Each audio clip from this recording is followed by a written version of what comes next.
সেই ছোট্টবেলা থেকে শুনে আসলাম পৃথিবীর মানুষকে মতের স্বাদ গ্রহণ করতে হবে, মতের মাজা চাকতে হবে। মুসলমান আব্বা, আমি মাওলানা মাকসুদুল যদি আল্লাহকে জিজ্ঞেস করি, আল্লাহ তুমি বলেছো মাবুদ মতের স্বাদ গ্রহণ করতে হবে, মতের স্বাদ যদি তুমি জানতে চাও তাহলে জেনে নাও মালিকুল মত ইসরাইল কি করে রূহ কবজ করে, কি করে জান কবজ করে। মুসলমান আব্বা, পবিত্র কোরআন পাকে আল্লাহ জানিয়ে দিচ্ছেন ওয়াযকুর ফিল কিতাবি ইদরিসা ইন্নাহু কানা সিদ্দীকান নাবিয়্যা।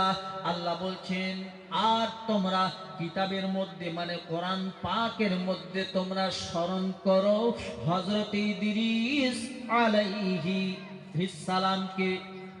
কাকে বাবা? ইদ্রিস আলাইহিস সালামকে 1,24,000 পয়গম্বরের মধ্য থেকে একজন পয়গম্বরের নাম হচ্ছে হযরত ইদ্রিস আলাইহিস সালাম, যার কথা পবিত্র কোরআন পাকের মধ্যে এসেছে। জোরে বলুন সুবহানাল্লাহ। বন্ধু আমার, ইদ্রিস পয়গম্বরকে স্মরণ করতে বলেছেন আমার আল্লাহ। আমি মাকসুদুল কোরআন পাক খুলে দেখলাম ইদ্রিস পয়গম্বরের কথা কোরআন পাকে আছে। আল্লাহ রাব্বুল আলামিন বললেন তোমরা স্মরণ করো হযরত ইদ্রিস পয়গম্বরকে। মুসলমান, ইদ্রিস পয়গম্বর এমন একজন পয়গম্বর যিনাকে আল্লাহ সত্যবাদী করে পাঠিয়েছেন। ও মুসলমান আব্বা, কোন নবীকে আল্লাহ কালিম বলে টাইটেল দিয়েছেন, কোন নবীকে আল্লাহ খালিল উপাধি দিয়েছেন, কোন নবীকে আল্লাহ বন্ধু উপাধি দিয়েছেন, কোন নবীকে আল্লাহ আপনার খলিফা টাইটেল দিয়েছেন, কোন নবীকে আল্লাহ একজন নবীকে এক একটা টাইটেল দিয়েছেন। কিন্তু আমার বন্ধু, আমার ভাইয়েরা, এমন একজন পয়গম্বর যে পয়গম্বরকে আল্লাহ বলেছেন সিদ্দীকান নাবিয়্যা, সত্যবাদী নবী। ফেরেশতা বললেন 1,24,000 পয়গম্বর আপনি পৃথিবীর মানুষ কল্যাণের জন্য, মানব কল্যাণের জন্য পাঠিয়েছেন গো আল্লাহ, পথ প্রদর্শক হিসেবে পাঠিয়েছেন। মাবুদ, কোন নবীর টাইটেল তো এরকম দেননি, কোন নবীর উপাধি আপনি সিদ্দিক দেননি, সত্যবাদী দেননি। আল্লাহ, এই নবীকে আপনি সত্যবাদী টাইটেল কেন দিলেন একটু জানতে চাই। আল্লাহ বলছেন ফেরেশতা ইসরাইল, তুমি যদি জানতে চাও কেন তাকে আমি সত্যবাদী টাইটেল দিলাম, ও ইসরাইল তবে তুমি শোনো শোনো শোনো, আমি আল্লাহ পারমিশন দিলাম তুমি একটু গিয়ে তাকে পরীক্ষা করে নাও, একটু পরীক্ষা করে নাও ইদ্রিসকে আমি আল্লাহ কেন সিদ্দিক টাইটেল দিলাম। মালিকুল মুলক ইসরাইল আলাইহিস সালাম হযরতে ইদ্রিস পয়গম্বরের দরবারে হাজির হয়ে যায়। হাজির হবার পরে মালিকুল মুলক ইসরাইল তিনাকে সালাম দিয়েছেন, আসসালামু আলাইকুম। তিনি সালামের জবাব দিয়েছেন। বন্ধু আমার, সালাম আদান প্রদানের পরে ইসরাইল আলাইহিস সালাম বলছেন, হুজুর আমি একজন মুসাফির, দীর্ঘ পথ চলতে চলতে আমি আমি ভীষণ ক্লান্ত হয়ে গেছি, যদি একটুখানি পারমিশন দেন আপনার বাড়ি একটু আমি বিশ্রাম করতে চাই। মালিকুল মউত ইসরাইল আলাইহিস সালামে কথা বলবার পরে ইদ্রিস পয়গম্বর তিনাকে পারমিশন দিলেন, ঠিক আছে তুমি আমার বাড়ি যেতে পারো। মালিকুল মউত ইসরাইল আলাইহিস সালাম ইদ্রিস পয়গম্বরের বাড়ি চলে গেছেন। ও মুসলমান আব্বা ভাইরা, ইদ্রিস পয়গম্বরের বাড়ি যাবার পরে একদিন চলে গেল, 2 দিন চলে গেল, 3 দিন পর্যন্ত মালিকুল মউত ইসরাইল এক গ্লাস পানি পর্যন্ত স্পর্শ করছে না। মালিকুল মউত আপনার ইদ্রিস পয়গম্বরের বাড়ি পৌঁছে গেছেন ঠিকই, কিন্তু 1 দিন 2 দিন 3 দিন পেরিয়ে গেল, ইসরাইল আলাইহিস সালাম এক গ্লাস পানি পর্যন্ত স্পর্শ করলেন না। মুসলমান আব্বারা, আমরা পবিত্র মাহে রমজান মাসে রোজা রাখি কিনা বাবা? রাখি না? রোজা এমন একটা ইবাদত আল্লাহ রাব্বুল আলামিন হাদিসে কুদসির মাধ্যমে জানিয়ে দেন, আস-সাওমু লি ওয়া আনা আজজি বিহি। বন্ধু আমার, আল্লাহ বলছেন ফেরেশতারা শোনো, আমার বান্দারা যখন অন্যান্য ইবাদত করে আমি আল্লাহ তোমাদের মাধ্যমে তাদের আপনার হচ্ছে উপহার, তাদের গিফট হোক অথবা সওয়াব হোক, আমি আল্লাহ ফেরেশতাদের হাতে দেই। কিন্তু আমার বান্দা, আমার বান্দিরা যখন সিয়াম সাধনা করে, যখন রোজা রাখে, আমি আল্লাহ ওই নেকিটা, ওই সওয়াবটা ফেরেশতার মাধ্যমে আমি আল্লাহ দেই না, বরং রোজার সওয়াবগুলো আমি আল্লাহ নিজ হাতে দান করি। আমি আল্লাহ রোজার সওয়াব, রোজা একটা এমন ইবাদত, একটা মালি ইবাদত আর একটা হচ্ছে আপনার জানের ইবাদত। আপনি আমি যখন রোজা রাখছি ব্রাদারান মিল্লাত ইসলামিয়া, সেই রোজার সওয়াব আল্লাহ ফেরেশতাদের মাধ্যমে নয়, বরং আল্লাহ স্বয়ং তিনি আল্লাহ বলছেন আমার ডান হাত দিয়ে আমি আল্লাহ রোজাদারের সওয়াবগুলো দান করি। জোরে বলুন সুবহানাল্লাহ। মুসলমান আব্বা, তাহলে মাহে রমজানের রোজার শুরুতে আমরা সাহারি করি এবং সন্ধ্যে বেলায় আমরা ইফতার করি।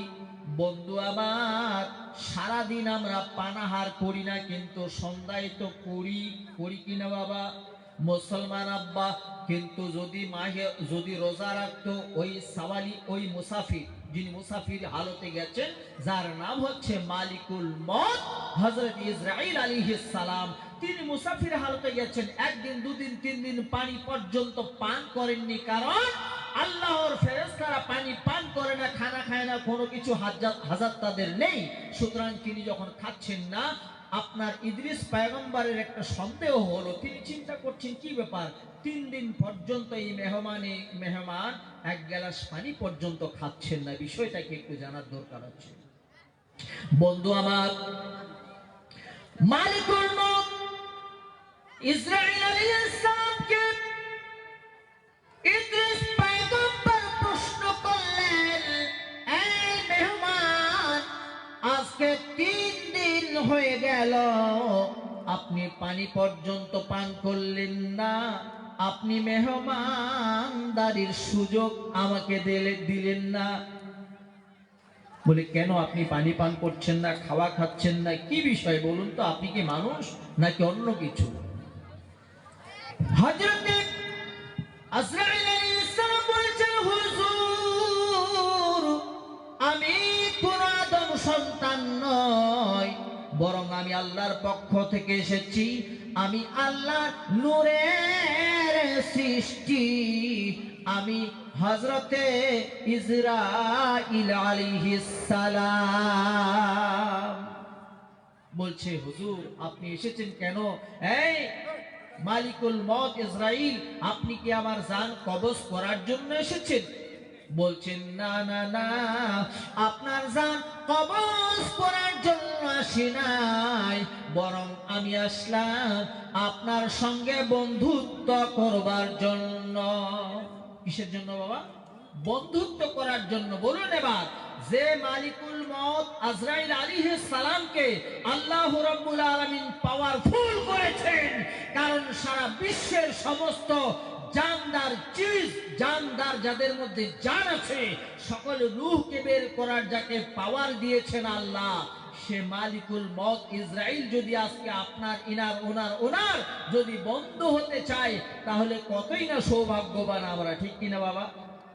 বন্ধু আমার, ইদ্রিস পয়গম্বর খুশি হলেন না যখন মালিকুল মউত বললেন ইদ্রিস আমি আপনার সঙ্গে বন্ধুত্ব করবার জন্য এসেছি। ইদ্রিস পয়গম্বরের তো খুশি হবার কথা, কিন্তু বন্ধু ইদ্রিস পয়গম্বর কোনো খুশি হলেন না, বরং ইদ্রিস পয়গম্বর বললেন ও আজরাইল, আমি তো খুশি হই নাই তোমার কথায়, খুশি হব তখন আমি আপনার সঙ্গে বন্ধুত্ব করব যখন আমার কিছু প্রশ্নের জবাব আপনি দিয়ে দেবেন। বলে কি প্রশ্ন? কি প্রশ্ন আপনার বলুন? মালিকুল মউত ইসরাঈলকে ইদ্রিস পয়গম্বর বলছেন, বন্ধু আমার ইদ্রিস নবী বলছেন, মালিকুল মউত আপনি পৃথিবীর সমস্ত মানুষের রূহগুলো আপনি বের করেন, মউতের স্বাদ চাখান। আমি ইদ্রিস পয়গম্বর কোরআন পাকের মধ্যে রয়েছে আপনার কুল্লু নাফসিন যায়িকাতুল মাউত, every man has his birth and হর নাফস তো মাউত কা মারা চাখনা হে, প্রত্যেকটা নাফস মৃত্যুর স্বাদ গ্রহণ করবে, এটা শুনেছি পৃথিবীর মানুষ পড়েছে এবং শুনেছে। বন্ধু আমার ও আজরাইল, আমার বড় স্বাদ জেগেছে, আমি ইদ্রিস পয়গম্বর একটুখানি মউতের স্বাদ গ্রহণ করতে চাই। মউতের স্বাদ গ্রহণ করতে কে চায়? যে পরিপূর্ণ ঈমানওয়ালা হবে, ঠিক কিনা বাবা? যার ঈমান নেই সে কিন্তু মরতে চায় না। যারা পরিপূর্ণ ঈমানওয়ালা তারা বলছে আল্লাহ যদি আমি মরি, আমাকে মরার সময় কালেমাটা নসিব করে দিও। বলুন সুবহানাল্লাহ।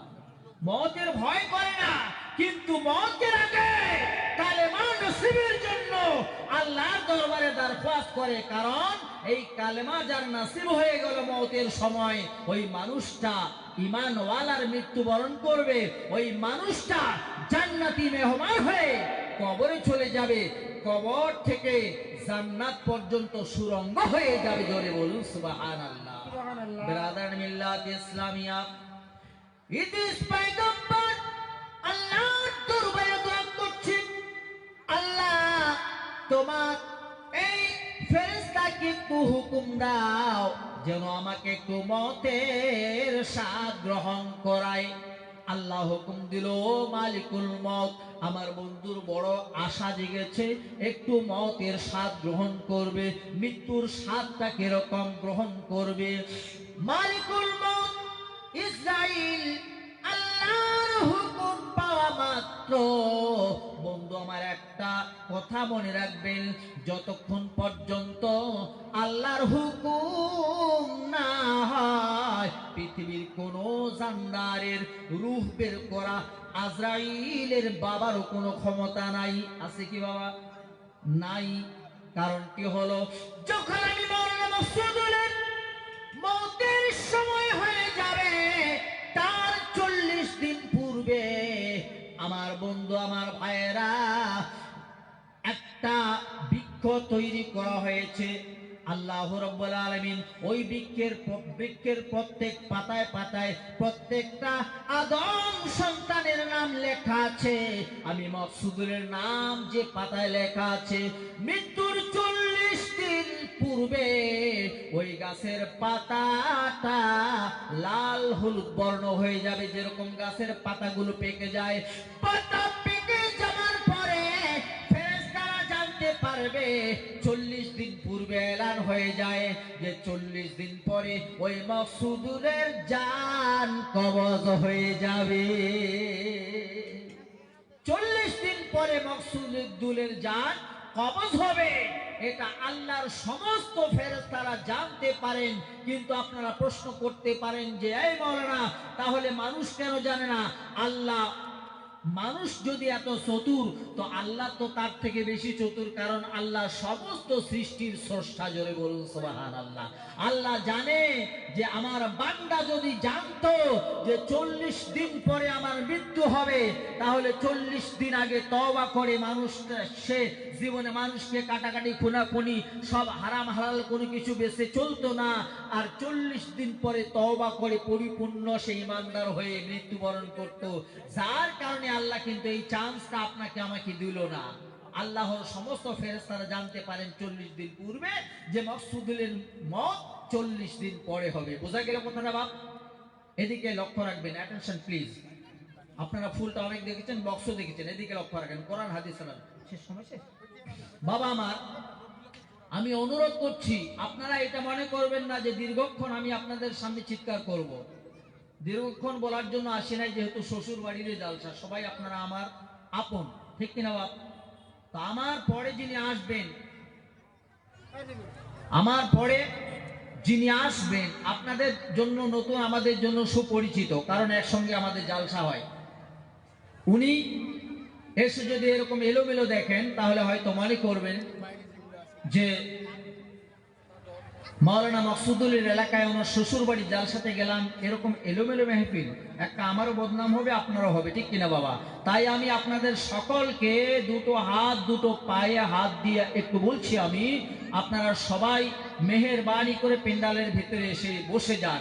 যারা পেছনে আছেন আস্তে আস্তে, এলোমেলো না, একটু আস্তে আস্তে, হ্যাঁ আস্তে আস্তে একটু এগিয়ে আসার চেষ্টা করবেন। যাই হোক বাবা, আমি বলছিলাম হযরতে মালিকুল মউত ইসরাইল আলাইহিস সালামের বাবারও পাওয়ার নেই যে কোনো মানুষের জান কবজ করেন ততক্ষণ পর্যন্ত, যতক্ষণ পর্যন্ত আল্লাহর হুকুম না হয়।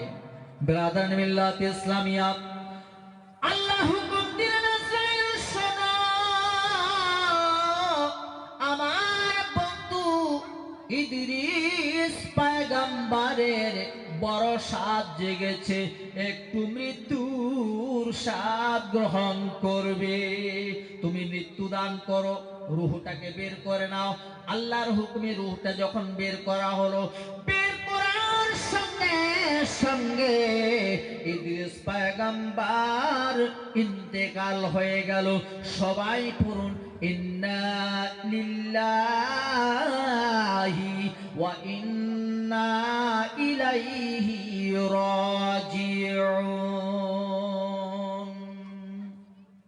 দিব্যান লোকান স্বগচ্ছতু, মুসলমান পড়লে ইন্না লিল্লাহ পড়ে, আর সনাতনীরা মরে গেলে দিব্যান লোকান স্বগচ্ছতু এরকম একটা মন্ত্র পড়ে, এটা আমি পড়েছি।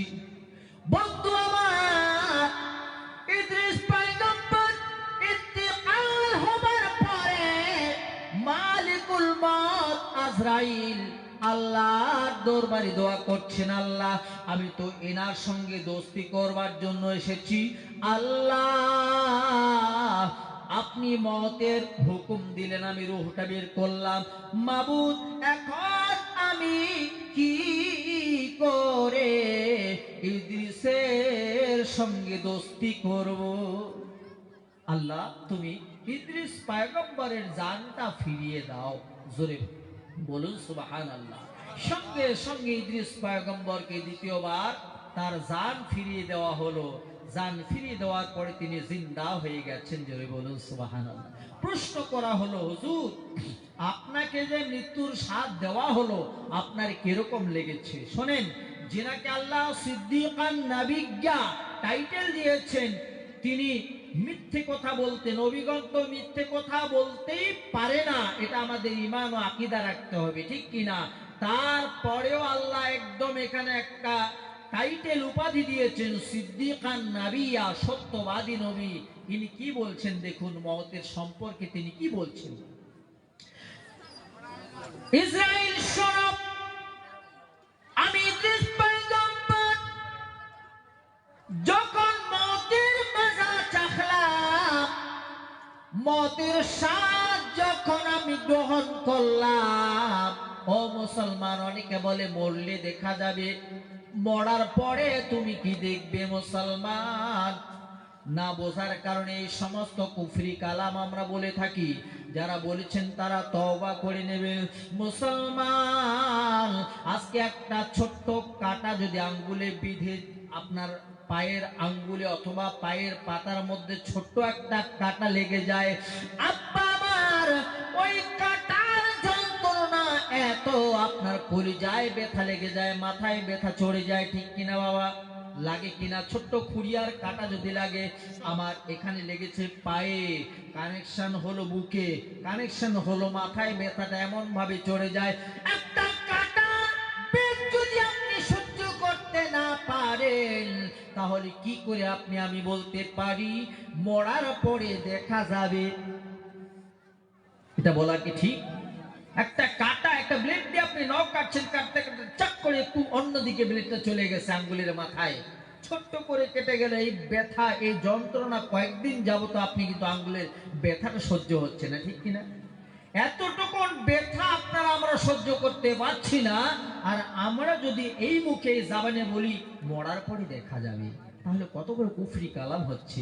বেরাদান মিল্লাত ইসলামিয়া, বন্ধু আমার, মালিকুল মউত আজরাইল আলাইহিস সালামকে ইদ্রিস পয়গম্বর বলছেন, ও মালিকুল মউত, আমি ইদ্রিস যখন মৃত্যুর স্বাদ গ্রহণ করলাম, এত যন্ত্রণা, এত ব্যথা। বলে কত ব্যথা? কারণ আজরাইল তো মওতের স্বাদ কোনোদিন গ্রহণ করে নাই, সে তো জানবে না, ঠিক কিনা বাবা? সে মানুষের রূহগুলো বের করেছে, কিন্তু সে তো যন্ত্রণা বোঝেনি। তাই তিনি জিজ্ঞেস করছেন, হুজুর কিরকম ব্যথা?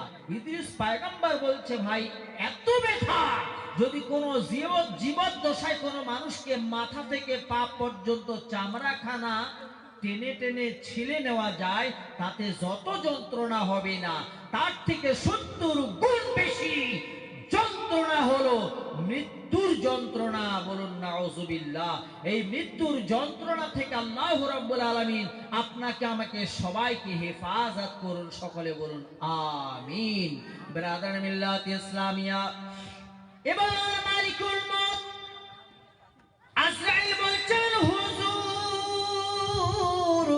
আমি ওই পরওয়ারদিগারের কসম করে বলছি, যে আল্লাহর হাতে আমার জান, যে আল্লাহ রাব্বুল আলামিনের হাতে পৃথিবীর সমস্ত মানুষের জান, সে রাব্বুল আলামিনের কসম করে আমি বলছি, আমি মালিকুল মউত ইসরাইল অন্যান্য মানুষের রূহগুলো যেভাবে বের করে থাকি, কোরআন পাকের মধ্যে তাফসীর খুলে দেখবেন এই কথাগুলো আছে, দুনিয়ার কথা নয়। ও মুসলমান, যেটা স্বচক্ষে দেখেছি পড়েছি সেটাই বয়ান করছি, ওই ক্যাসেটের শোনা ওয়াজ নয়। মুসলমান আব্বা ইদ্রিস পয়গম্বরকে মালিকুল মউত ইসরাইল বলছেন, হুজুর আল্লাহর কসম করে বলছি, অন্যান্য মানুষের রূহগুলো যেভাবে বের করি ওরকম করে আপনার বের করি নাই। বলে তাহলে কিরকম বের করেছেন? তিনি বলছেন, হুজুর যখন আপনার রূহ আমি আল্লাহ বের করব, ওই সময় আল্লাহ গায়েব থেকে জানিয়ে দিলেন, ও ইসরাইল শোনো, আমার বন্ধু আপনার ইদ্রিস পয়গম্বর, ইনি আমার সত্যবাদী একজন বন্ধু, ইনি আমার একজন পয়গম্বর, সাবধান, খবরদার, আমার বন্ধুর রূহ তুমি বের করবে, দেখবে সতর্কতা অবলম্বন করবে, যেন আমার বন্ধুর কোনো কষ্ট না হয়। কি না হয় বাবা? যেন কষ্ট না হয়, এটা আমার আল্লাহ আমি আজরাইলকে পূর্বেই জানিয়ে দিয়েছেন যখন আপনার রূহ আমি বের করতে যাচ্ছিলাম। সুতরাং হুজুর আপনাকে আমি ওই রকম কষ্ট দেইনি। তাহলে দেখুন এবার একজন সত্যবাদী পয়গম্বর কি বলছে, আর ইসরাইল, দুটো কথাকে আপনারা মিলান, দুটো কথাকে মিলান, তাহলে ঈমান তাজা হয়ে যাবে। মালিকুল মউত বলছে, হুজুর আপনার রূহ আমি ওই রকম কষ্ট দিয়ে বের করিনি যেরকম অন্যান্য আপনার মানুষদের আদম সন্তান সন্ততির রূহকে যেরকম ভাবে কষ্ট করি, আপনারটা ওভাবে বের করি নাই। বলে কিরকম? বলে আমি আপনাকে অতি মায়া প্রেম ভালোবাসা দিয়ে আস্তে করে হাতখানা বাড়িয়ে আপনার রূহটা বের করেছি। জোরে বলুন সুবহানাল্লাহ। এত সুন্দর করে রূহ বের করার পরে এবার নবী কি বললেন, পয়গম্বর কি বললেন? তিনি বলছেন যে এত যন্ত্রণা তাকলিফ হয়েছে যে একটা জীবদ্দশার মানুষকে মাথা থেকে পা পর্যন্ত চামড়া যদি ছিলে নেওয়া যায় যত কষ্ট হবে না, তার থেকে অনেক অনেক অনেক গুণ বেশি কষ্ট হলো মৃত্যুর কষ্ট। বলুন নাউযুবিল্লাহ। আল্লাহ যেন আমাদের সবাইকে এই মওতের তাকলিফ থেকে, মওতের যন্ত্রণা থেকে যেন হেফাজত করেন। সকলে বলুন আমিন। আমরা কি সেই মওতের কষ্ট থেকে কি আমরা বাঁচতে চাই বাবা? অবশ্যই চাই। আল্লাহ কবুল করুক। বলুন আমিন। সময় আছে? 15 মিনিট আছে। যাই হোক, 15 মিনিট ইনশাআল্লাহ 14 মিনিটে শেষ করে দেব। হ্যালো। যাই হোক বেরাদানে মিল্লাত ইসলামিয়া, তো বলছিলাম মওতের স্বাদ আপনাকে আমাকে ইনাকে ওনাকে কেউ কিন্তু আমরা রেহাই পাবো না। সবাইকে একদিন মৃত্যুর স্বাদ অবশ্যই গ্রহণ করতে হবে। আপনার সংস্কৃত একটা জাবান, একটা ভাষা, এক ল্যাঙ্গুয়েজ। এখানে বলা আছে সর্বজনা মরিষ্যন্তি, সকল লোকেরা মরিবে, কেউ বেঁচে থাকবে না। থাকবে বাবা? সবাইকে একদিন কিন্তু মরতে হবে। যার কারণে বেরাদানে মিল্লাত ইসলামিয়া আল্লাহ রাব্বুল আলামিন আপনার আমার মরণের জন্য সুব্যবস্থা করে দিলেন কোরআন পাকের মাধ্যমে। আল্লাহ বলছেন বিসমিল্লাহির রাহমানির রহিম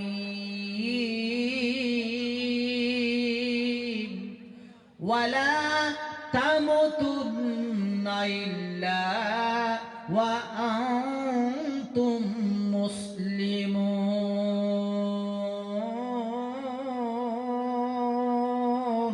খবরদার তোমরা মৃত্যুর স্বাদ গ্রহণ করো না।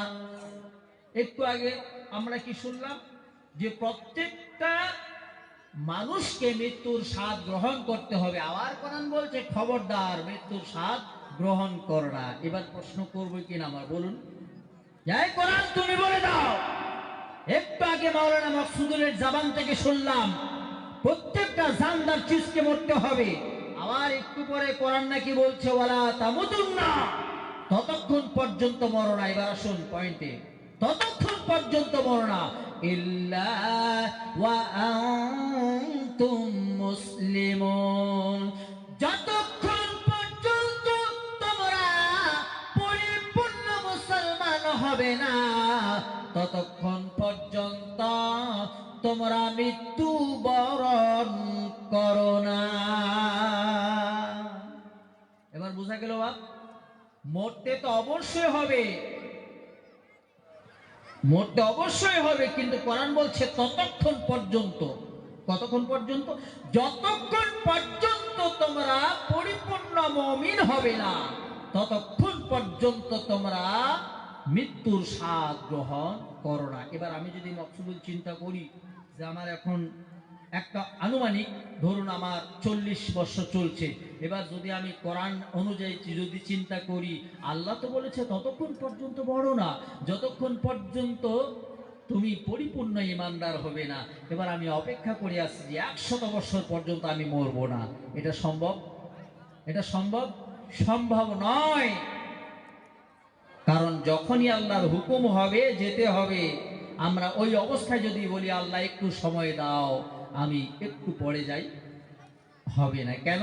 আসুন ব্রাদার মিল্লাত ইসলামিয়া, একজন সম্রাট, একজন বাদশা, যার নাম আপনারা শুনেছেন সাদ্দাত। 7টা সাম্রাজ্যের যিনি সম্রাট। কয়টা বাবা? 7টা। 7টা সাম্রাজ্যের যিনি বাদশাহ তিনি বন্ধু আমার ওই সময় কিন্তু অধিকাংশ বাদশাগণ অহংকারী থাকে। আল্লাহর কোরআনে আল্লাহ বলছেন ইন্নাল্লাহা ইউহিব্বু মান কানা মুখতালান ফাখুরা। বন্ধু আমার আমি বলিনি কোরআন দলিল দিচ্ছে নিশ্চয় যারা অহংকারী, টাকার অহংকারী হোক, সোনা দানার অহংকারী হোক, কোয়ালিফিকেশন যোগ্যতার অহংকারী হোক, যে কোনো অহংকারী মানুষ হোক না কেন, আল্লাহ বলছেন নিশ্চয় আমি আল্লাহ অহংকারী দাম্ভিক মানুষদের পছন্দই করি না। আচ্ছা বলুন, যাদেরকে আল্লাহ নিজে বলছেন আমি পছন্দই করি না, আমি পছন্দই করি না, আই ডোন্ট লাইক, আমি পছন্দ করি না, তাহলে সে যদি নামাজ পড়ে কবুল হবে? হবে না। রোজা করে, হজ করে, যাকাত করে, কেন? পছন্দ যাকে করে না। আপনাকে আমি পছন্দ করি না, আপনি আমাকে একটা মিষ্টি এনে দিলেন, আমি খাবো না? ভাই আমার পেট ভরা আছে, খাবো না। কেন? পছন্দ করি না। আল্লাহ বলছেন কোরআন পাকের দলিল, কোন মা কাল্লাহ এখনো পর্যন্ত মায়ের দুধ, মায়ের স্তন্য পান করেনি যে কোরআনের আইনকে অমান্য করবে, পারবে? আল্লাহ বলছেন ওয়াল্লাযীনা কাফারু ওয়া কাযযাবু বিআয়াতিনা সাওফা নুসলিহিম নারা। তারা কাযযাব, যে সমস্ত কাযযাব ব্যক্তি যারা কোরআনকে অমান্য করলো তারা কাফির হয়ে গেল। সুতরাং কোরআনকে অমান্য করা যাবে না, কোরআনকে মিথ্যা ভেবে নেওয়া যাবে না। কোরআন বলছে যে অহংকারী দাম্ভিক মানুষদের আমি আল্লাহ পছন্দ করি। অধিকাংশ আপনার রাজা, বাদশাহ, সম্রাটগণ অহংকারী হয়ে থাকে। এই অহংকারকে যারা পাতাল করতে পেরেছে তারাই ঈমানওয়ালা, সে বাদশাহ হোক যাই হোক। বন্ধু আমার, সাদ্দাত বাদশাহ ছিল আমির না, আরে বানালো বেহেশত খানা, আরে কিঞ্চিত মাত্র দেখা করিতে আমার আল্লাহ দিল না। হায় রে মন কেন বোঝো না, চিরদিন তুই ভবের অভিনাশ। থাকবো আমরা? কেউ থাকবো না চিরদিন। সাদ্দাত বাদশাহ অহংকারী, আর ওই অহংকারীর যুগে আল্লাহ একজন পয়গম্বর পাঠালেন, যে পয়গম্বরের নাম কোরআন পাকে এসেছে হযরতে হুদ আলাইহিস সালাম। তাফসীর খুলে দেখুন, হুদ পয়গম্বরকে আল্লাহ বলছেন হে পয়গম্বর তুমি চলে যাও, ওই সাদ্দাতকে হেদায়েত করো। তিনি চলে গেলেন। সংক্ষেপে বলছি, তাফসীর করতে গেলে সময়ের প্রয়োজন। বন্ধু আমার চলে গেলেন, বলছেন সাদ্দাত তুমি এই সমস্ত কাজ ছেড়ে দিয়ে, আল্লাহ ভোলা কাজ ছেড়ে দিয়ে আল্লাহকে তো মান্য করো, আল্লাহকে মান্য করো, আল্লাহর ইবাদত করো। বলি কি লাভ? আল্লাহর ইবাদত যদি তুমি করো, ফাদখুলি ফি ইবাদি ওয়াদখুলি জান্নাতি। বাবা ইবাদত করলে কি পাওয়া যাবে বলেন একটু? পরিষ্কার কিন্তু আপনারা বুঝতে পারছেন আয়াতটা। যারা আলিম তারা তো বোঝেনি, যারা আলিম নয় তারাও কিন্তু আয়াতটা সুন্দরভাবে বুঝতে পেরেছেন। ইবাদত করলে জান্নাত পাওয়া যায়, ঠিক কিনা? জান্নাত পাওয়া যাবে। আপনার সাদ্দাত বাদশাহ বলছেন এই হুদ পয়গম্বর জান্নাত কিরকম হবে? বলে জান্নাতের মধ্যে খাল বিল নদী নালা সমস্ত থাকবে। জান্নাতিন তাজরি মিন তাহতিহাল আনহার। বলে কিরকম? বলে এই সমস্ত শুনে নেবার পরে তিনি অবিকল ওইভাবে করে তৈরি করেছেন। বলছে আমার নিজেই জান্নাত তৈরি করব, তোমার আল্লাহর কোনো দরকার নেই। বলুন না নাউজুবিল্লাহ। আল্লাহর দরকার নেই, জান্নাত তৈরি করলেন। সংক্ষেপে কাটছাট করে বলছি বন্ধু আমার, এবার জান্নাত দেখতে যাবেন, মানে তিনার জান্নাত দেখতে যাবেন। সাদ্দাত ঘোড়ায় সাওয়ারিতে বসে আছেন, একটা পা ঘোড়ার পিঠে, মাটিতে, এখনো দ্বিতীয় পা ধরার উপরে ওঠান নাই। ওই মুহূর্তে আল্লাহর হুকুম হয়ে গেল, মালিকুল মউত ইসরাইল চলে যাও। এই মুহূর্তে সাদ্দাতের জানটা কবজ করে নাও। যে অবস্থায় যে মুহূর্তে আছে ওই অবস্থায় ওই মুহূর্তে তুমি কবজ কর, কোনো হেরফের করা যাবে না। চলে গেছেন, ঘোড়ার লাগাম ধরেছেন। সাদ্দাত যেহেতু সম্রাট, 7টা সাম্রাজ্যের বাদশাহ, তিনি বলছেন, এই তোমার এত স্পর্ধা, তুমি আমার ঘোড়ার লাগাম ধরেছো, এলাকার মানুষ আমাকে রেসপেক্ট সম্মান করে, আমাকে আল্লাহ ভগবান বলে, বলুন না নাউজুবিল্লাহ। বন্ধু আমার, এই কথা বলার পরে মালিকুল মউত ইসরাইল একটা ধমকি দিয়ে বলছেন, এই সাদ্দাত, আমি তোমাকে তো ভালো করে চিনি, কিন্তু তুমি কি আমাকে চেনো? বলছে, আপনি কে? বলে, আমি হলাম মালিকুল মউত ইসরাইল। শোনার সঙ্গে সঙ্গে মালিকুল মউত শব্দ শোনার সঙ্গে সঙ্গে সাদ্দাত থরথর থরথর করে কাঁপছেন। বলে, কেন এসেছেন? তোমার জান কবজ করতে হবে। বলে, একটু জান্নাতটা দেখতে দাও। বলে, কোনো সময় নাই। কোনো সময় নাই? তাহলে দেখুন, সময় নিয়ে আমরা অনেক সময়কে আমরা মূল্যায়ন দেই না। 1 সেকেন্ডের জন্য 1 সেকেন্ডের এত মূল্য। এই সময়কে যারা মূল্য দিতে জানে না, সে মানব কুলের জন্ম নয়, সে পশুর সঙ্গে তাকে তুলনা করা যায়। কারণ সময় ইম্পর্টেন্ট, সময়ের একটা দাম আছে কিনা। ব্রাদার মিল্লাত ইসলাম বলছে, কোনো সময় নেই, কোনো হেরফের হবে না। এই অবস্থায় তুমি একটা পা উপরে, একটা পা তোমার সাবারির উপরে, একটা পা নিচে, এই মুহূর্তে এই সময় তোমার জান কবজ করতে হবে। তাই করা হলো। তার রূহ বের করে ইসরাইল আলাইহিস সালাম নিয়ে চলে গেলেন।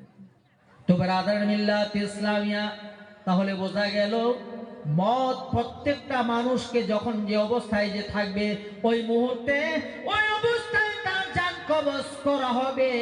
তাই আল্লাহ বলছেন, ওয়ালা তামুতুন্না ইল্লা ওয়া আনতুম মুসলিমুন, পরিপূর্ণ মুসলমান হয়ে তোমরা মরে যাও।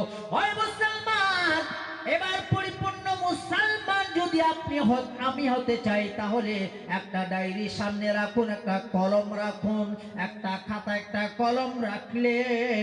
কলম খাতা, আপনার কলমটা এখনো খোলা হয় না, খাতার পাতাটাও সাদা হয়ে আছে, লেখা হয় নাই। এবার কলমটা ধরুন।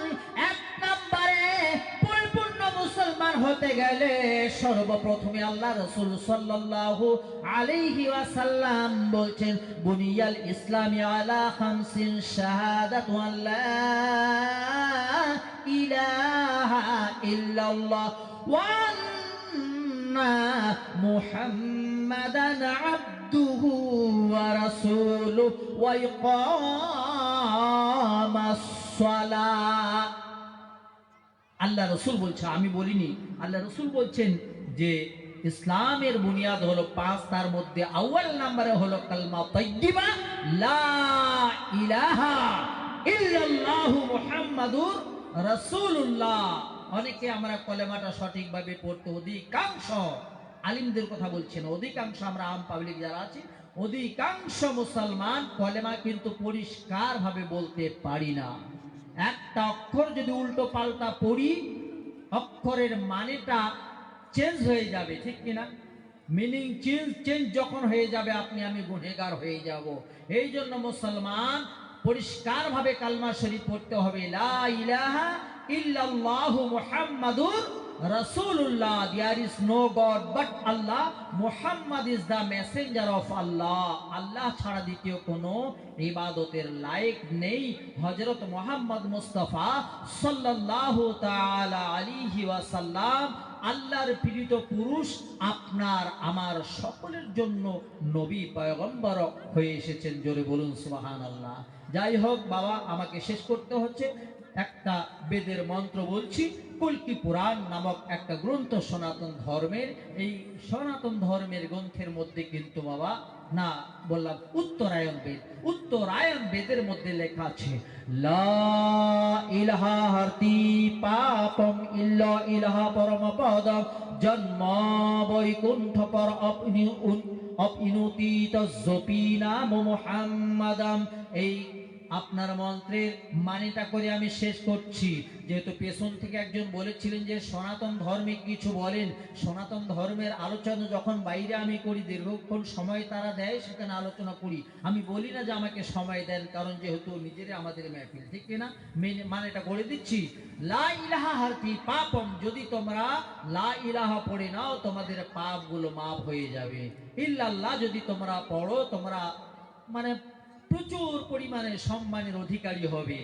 আর চিরতরের জন্য যদি তোমরা জন্ম বৈকুণ্ঠ প্রাপ্ত হতে চাও, মানে জান্নাত অথবা স্বর্গে তোমরা যেতে চাও, জন্ম বৈকুণ্ঠ পর অপ ইনুতিত জবি নাম মুহাম্মাদান, তাহলে তোমরা বেশি বেশি করে মুহাম্মদের নাম জপ করো। যাই হোক, আমার সংক্ষিপ্ত বক্তব্য এখানে সমাপ্তি ঘোষণা করছি। ওয়া আখির দাওয়ানা আনিল হামদুলিল্লাহি রাব্বিল আলামিন।